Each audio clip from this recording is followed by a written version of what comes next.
First impression is the last impression, ये हम सब बहुत टाइम से सुनते आए हैं, लेकिन घर में एंट्री करते ही सबसे पहले एरिया कौन सा आता है?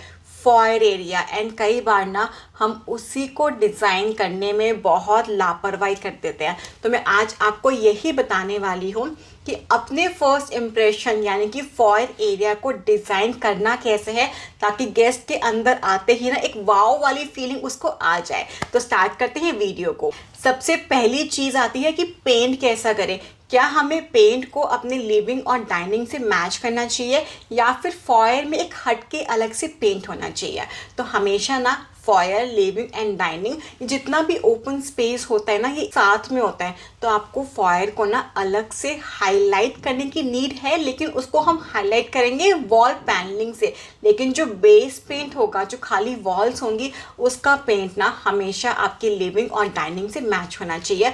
तो उसके लिए आप जितने भी न्यूट्रल्स या फिर पेस्टल कलर्स होते हैं, बेज, वाइट, ग्रे के साथ साथ लाइट पिंक, लाइट ब्लू, कुछ ऐसे colours, sage green, mint green, कुछ ऐसे कलर्स ना अपने फॉयर के वॉल्स पे कर सकते हैं।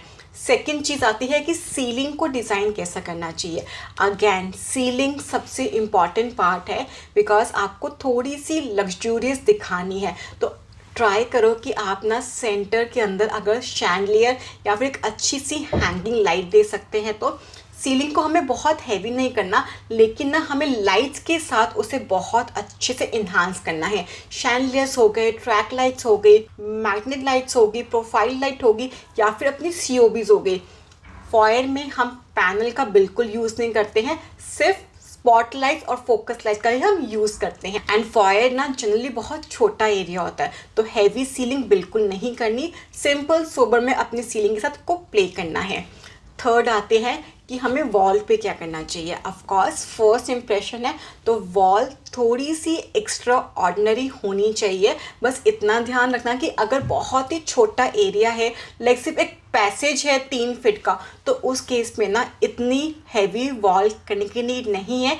उस केस में आप वॉलपेपर, वॉल ट्रिम से अपनी फॉयल को हाईलाइट कर सकते हो। लेकिन एक काफ़ी अच्छा एरिया है 5x5, 5x6 का, कि आपका प्रॉपर वहाँ फर्नीचर भी आ रहा है, तो उस केस में ना वॉल को हाईलाइट करना तो बनता है। तो इस केस में आप लूअर्स हो गए, मिरर वर्क हो गया, मोल्डिंग्स के साथ थोड़ा प्ले हो गया, कुछ हैवी पैनलिंग हो गई, कुछ ऐसा देके भी ना अपनी जो वॉल है उसे हाईलाइट कर सकते हो, जो देखने में काफ़ी ज़्यादा सुंदर दिखाई देंगी। फोर्थ ट्रिप ना furniture. Of course foyer area में एक फर्नीचर सबसे ज़्यादा आता है, वो आता है शू रैक।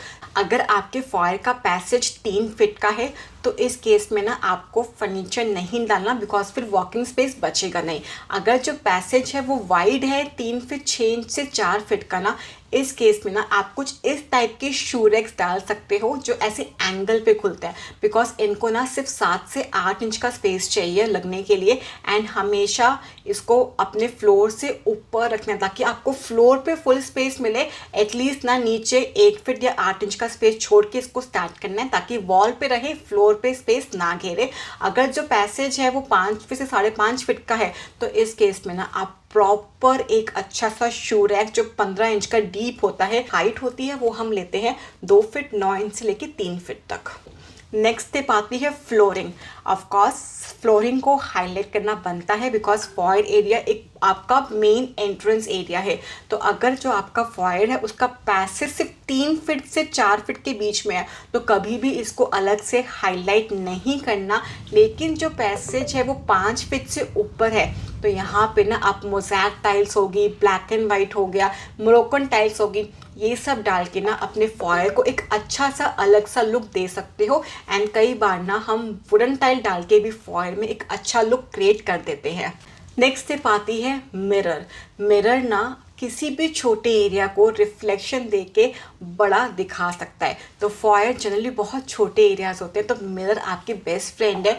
वॉल पे ना डिज़ाइनर मिरर्स हो गए, मिरर्स फ्रेम हो गए, मिरर पैनलिंग हो गई, ये सब डाल के ना आप फॉयर को काफ़ी ज़्यादा इंगेज बना सकते हो, ताकि जो भी गेस्ट आए उसको देखते ही फील आए कि याओ क्या घर है इन लोगों का। नेक्स्ट स्टेप आती है प्लांट्स की। अब ना हमें घर में एंट्री करते ही ना वो लाइवलीहुड वाला फील सबको चाहिए होता है, तो वो किससे आएगा?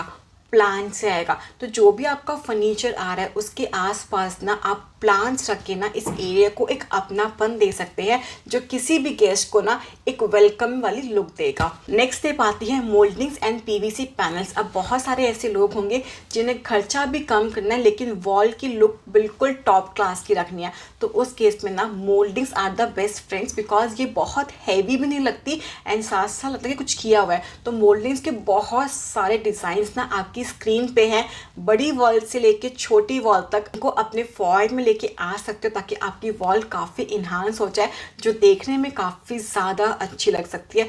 जस्ट लुक एट दिस ना, सिर्फ 4 फीट की वाइड वॉल है एंड जो मोल्डिंग है वो 3 पार्ट में आ रही है जो काफ़ी ज़्यादा एक अच्छी लग रही है। एंड कई बार ना इसमें आप बीच में मिरर वर्क ऐड करके इस मोल्डिंग के डिज़ाइन को और ज़्यादा खूबसूरत बना सकते हैं। एंड जो पीवीसी पैनल्स होते हैं मार्केट में रेडीमेड बिल्कुल मिलते हैं, बहुत सारे पैटर्न्स हैं, बहुत सारे डिज़ाइंस हैं, इनको भी ना लूअर्स या मोल्डिंग के साथ आप मिक्स मैच करके ना अपनी वॉल की जो डिज़ाइनिंग की कॉस्टिंग है उसे कम कर सकते हो एंड साथ साथ जो लुक है उसे काफ़ी हद तक बढ़ा सकते हो। एंड ना लास्ट स्टेप ना, लाइट सबसे अच्छी बेस्ट फ्रेंड होती है। सीलिंग पे तो हमने दी थी लेकिन वॉल पे अगर मोल्डिंग का यूज़ कर रहे हो तो लैम्प्स हो गए, वॉल लैम्प हो गए, वॉल लाइट हो गई, कोई अच्छा आर्ट वर्क दे रहे हो खाली वॉल पे तो उसके ऊपर एक वॉल लाइट होगी, तो ये सब डाल के ना आप अपने फॉयल एरिया को बहुत ज़्यादा वेलकमिंग बना सकते हो बिकॉज वो आपका फर्स्ट इम्प्रेशन है। एंड गेस्ट को एंटर होते ही अगर वेलकमिंग फीलिंग आ रही है ना तो यू मीन्स ना आपके घर के अंदर वो वाओ वाला फैक्टर आ चुका है। So guys that's all for the video. I hope do you like it. If you do so तो चैनल को लाइक शेयर एंड सब्सक्राइब करके ज़रूर जाइएगा। Thank you guys for watching.